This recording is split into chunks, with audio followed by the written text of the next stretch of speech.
A good design really matters because if you want customers, your site's visuals are the first thing they judge. There are a lot of tools that help with this, and Claude Design is one of the most powerful ones out right now. But a good design doesn't come from just prompting the tool. So in this video, we're going to go through a 5-stage process that you can run with Claude Design yourself. Whether you've never opened Claude Design or you've been using it for months, there's something here for you. If you've never opened it before, that's fine because we start from what the tool even is. And if you've already been designing in it, we go into how we integrate Claude Design with Claude Code to make it a lot more powerful, so use the timestamps below to jump straight there. Now, if you're new to the channel, then welcome. We're actually a software company and we've built a full system for you around Claude Design based on our internal processes. So without wasting any more time, let's get into the video.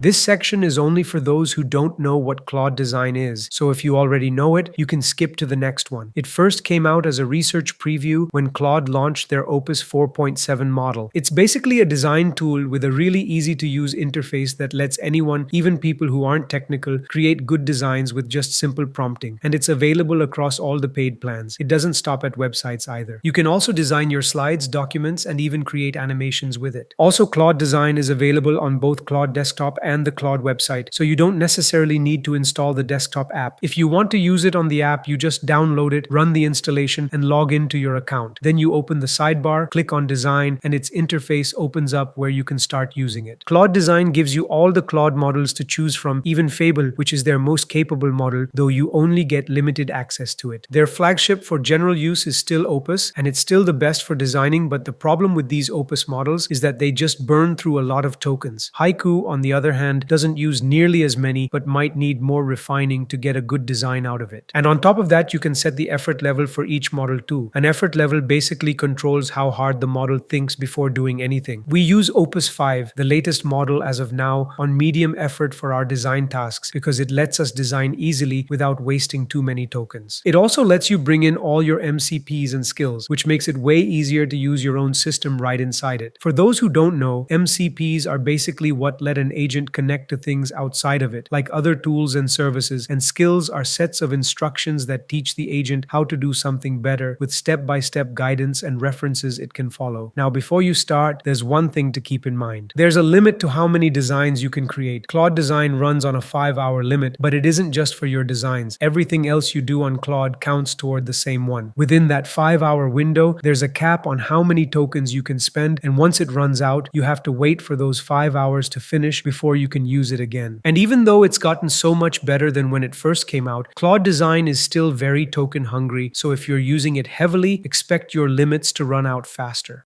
So in order to counter the extensive token usage, you need to take some steps before you jump in straight to prompting. These steps are important because they make sure that you get the design you want without wasting much tokens. The first thing you need to do is create the design.md file. This is a format that Google started and it holds all the details of your brand's design. Your AI coding agent reads that file before it writes anything, so every screen it gives you comes out on brand. It never has to guess, so it never goes off brand. Now, Claude Design has a feature that lets you create design systems. A design system is basically a set of style choices that show up across your site. It contains your fonts, your colors, and all the other details that make up your design, and it lets you use those to build more designs. So all the designs built using a design system will follow the same style and look like part of the same site. But the main reason you want to start with a predefined design.md file is that all these models output designs that look identical. If you let Claude Design build the design system on its own, it just falls back to the generic colors and styles that the Opus models use everywhere. And because of that, your site ends up looking like every other AI-built site out there. But if you hand it a design.md to base the design system on, that file tells it exactly what you want, so it's way more controlled and doesn't fall back to those defaults. And as we already mentioned, the other reason is consistency. Since the whole design system is based on that one file, every page follows the exact same style, which is what keeps your multi-page site looking consistent. So for that, we made a skill that plans out the design.md for you. Now, to use this skill, you run it inside Claude Code. And Claude Code is basically another tool by Anthropic. It is basically an AI coding tool you run in your terminal that can build entire apps for you. To install it, you just head to their official site, copy the install command, and run that command in your terminal. Once that's done, you type Claude in the terminal, and you can start using it by typing in your prompt. Since we were going to build the app in Claude Code, we just dropped this skill into the skills folder inside the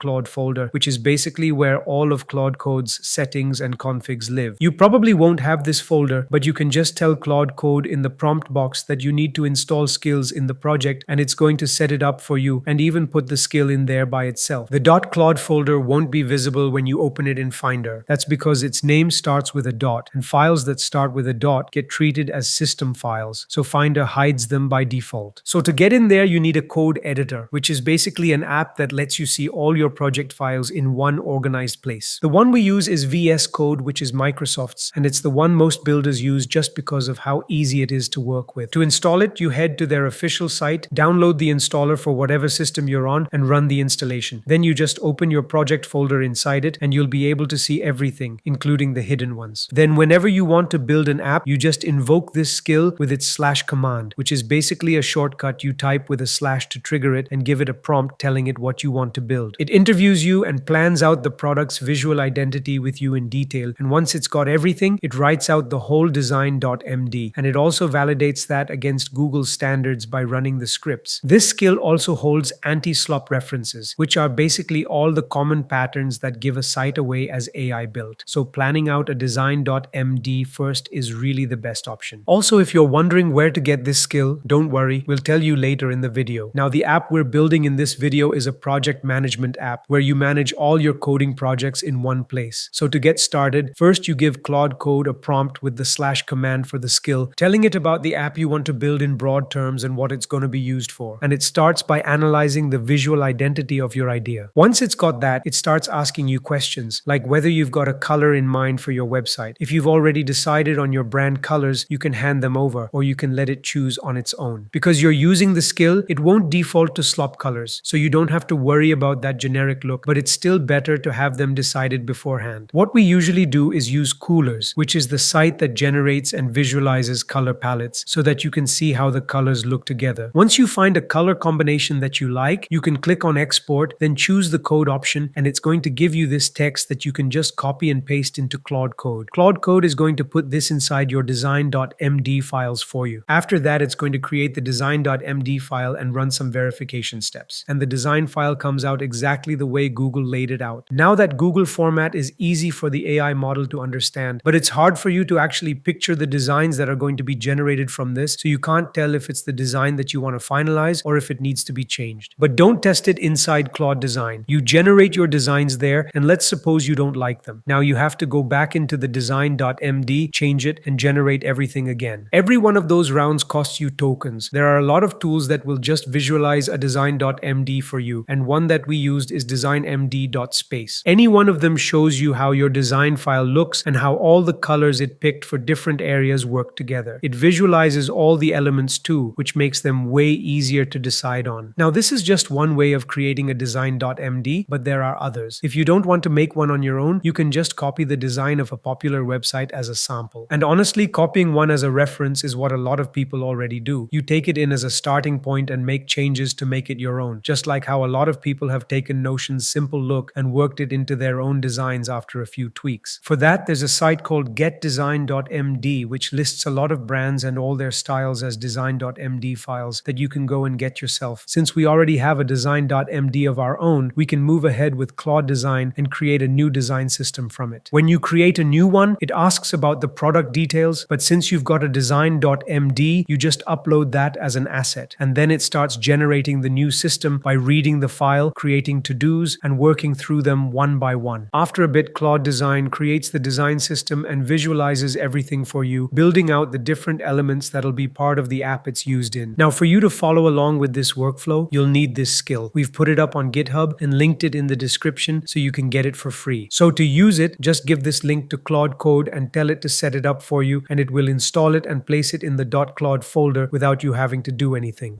Now, once the design system is locked and it's time to actually use it, there's another really important step before you start building the site, and that's creating wireframes of what you want to build. A wireframe is basically a rough sketch that lets you see where all the elements go and whether they're placed right. Now, you could just straight up build the site instead, but that causes problems. You'd have to wait a long time because Claude Design is slow to create designs, and if after all that the design isn't what you need, you'd have to redo the whole thing. So to do that in Claude Design, select the design system you just made, select the wireframe option, and give it a prompt with the details of how how many screens you want. After that, it also lets you create multiple options for each screen, so Claude can give you a few different styles of each screen to pick from. It won't take long to generate them, and then you can look at the structure and go through all the variations it made for the same page. It's also got a commenting feature, so to change any one thing, you just drop a comment on it. A comment basically sends the exact details of that element along with your prompt, so Claude knows exactly which area needs changing and how. That makes it way better than just prompting and letting Claude figure out which area you mean on its own. And to add one, you just select the comment feature, click on the exact thing you want to change, and type in the change you need, and you can add as many comments as you need. You could send them one by one, but it's better to group them and send them all at once so it resolves them together and fixes everything in one go. That keeps your wait time to a minimum, so just keep tweaking it until you're happy with the structure, and once you're done here, you can move on. And if you're enjoying the video so far, subscribe to the channel and hit the hype button. This small gesture of support goes a long way for us.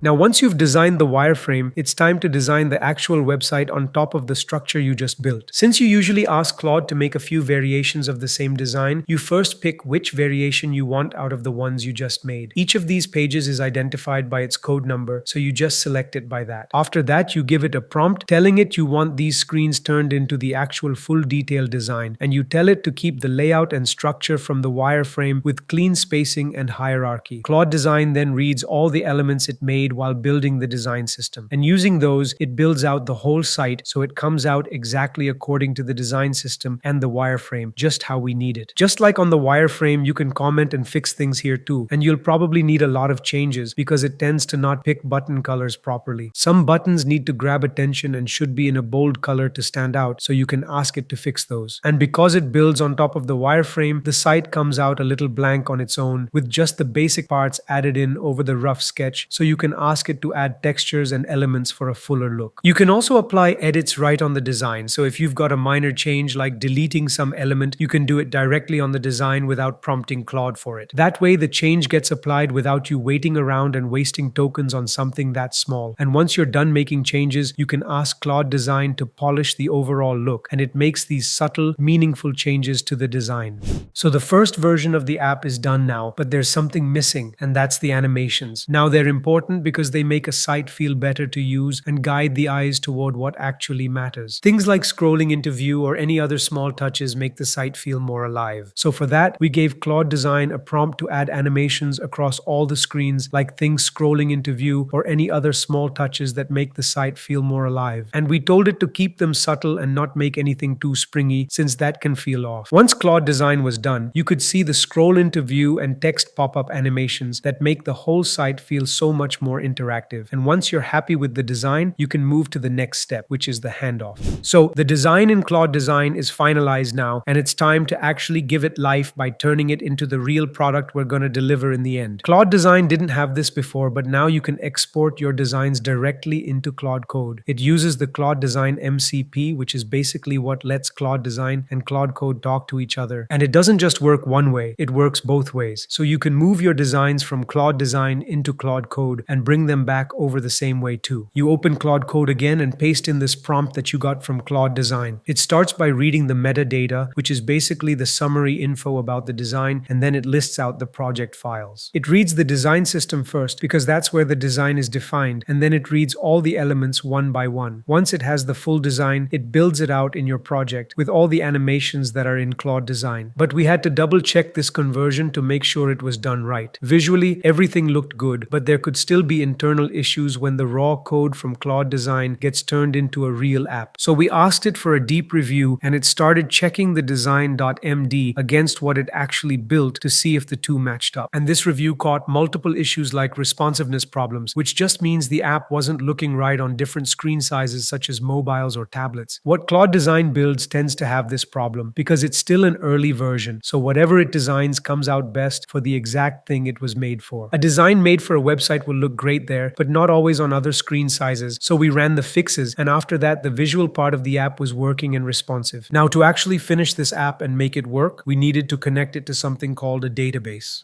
So the problem right now is that even though the app is fully functional, and if we click on buttons it will work and add details on a new project, but if we open the app again, all the progress that we made in the app will be gone. This is why we need a database, so that all that data is stored inside the app app and people can actually use it. So for that, we used Supabase. It's one of the most popular backend providers out there and one of the best ways to manage users and all your data. Now, Supabase isn't new to us. We use it in almost every app we build, no matter who we're building for, and even a lot of our internal tools run their entire setup on it. That's because it takes a lot of the work off our hands that we'd otherwise have to do. It's also one of the most widely used databases just because of how easy it is to connect with AI agents like Claude Code. Supabase also has an agent skill, which holds instructions, scripts, and resources the agent can use to work with Supabase more reliably. That way, it knows everything it needs to get the most out of Supabase's tools. To install it, you just copy the install command and give it to the agent, and inside that bundle, there are two skills. One is the Supabase skill, which is basically a guide on how to use it, and the other is the best practices skill, which holds the best ways to optimize your app's performance. Once the installation is done, you'll see both new skills added to your project. The Supabase skill triggers whenever there's any database or login task, and the best practices skill kicks in if when you want Claude Code to make your app faster by mentioning the words optimize performance in your prompt. All of that's backed by a huge library of references for all kinds of issues. Once these skills are installed, you can give Claude Code a prompt to build the backend and connect the existing design to it so the whole app actually works. Now, because we didn't want the agent working on the structure of how the app's data is organized, we'd already pre-made it ourselves and added it into the project's main folder. Since the skill is just a bundle of instructions, it can't reach your project on Supabase's servers and make changes there. It's just text telling the agent what to do, so it doesn't come with any tools that let it work on things outside the agent. That's why the Supabase skill asks you to connect either their CLI, which is the tool you run from the terminal, or the MCP. Either one gives the agent the tools to work on your Supabase project directly, so you're not doing anything manually. We went with the MCP because it's easier to set up and we wouldn't have to deal with the keys that let the CLI log into your account. To connect it, you head to their official site, copy the install command for the agent you're using, and run it in the terminal that's open in your project folder. After that, you run the /mcp command inside Claude Code and you'll see it connected, but you won't be able to use it right away because it's not logged in. So once you select authenticate, you'll be routed to the browser where you log in, and then the MCP will be connected. Once the MCP is connected, Claude Code then loaded the skill and got to work on the app. It made a lot of changes and ran tests against those database requests to make sure it built the best version. It also made sure it locked down all the areas that shouldn't be accessible to every user, all thanks to those guidelines in the skill. And just like that, Supabase handles the entire backend for you, all through the skill. So now the whole app is built and actually working. There's just one step left, which is deployment, basically putting it online so anyone out there can use it. But we're not going to get into that here, so keep an eye out for the upcoming videos where we go over it in detail. Now, the skill we gave is actually a part of a bigger design system that we actually use internally in our projects. So if you want access to that system, you can get it inside AI Labs Pro, which is our community. That's also where you'll find other skills and resources that we show you in our videos, along with a place to interact with our team. So if you've found value in what we do and want to support the channel, this is the best way to do it. The link's in the description. That brings us to the end of this video. If you'd like to support the channel and help us keep making videos like this, you can do so by using the super thanks button below. As always, thank you for watching, and I'll see you in the next one.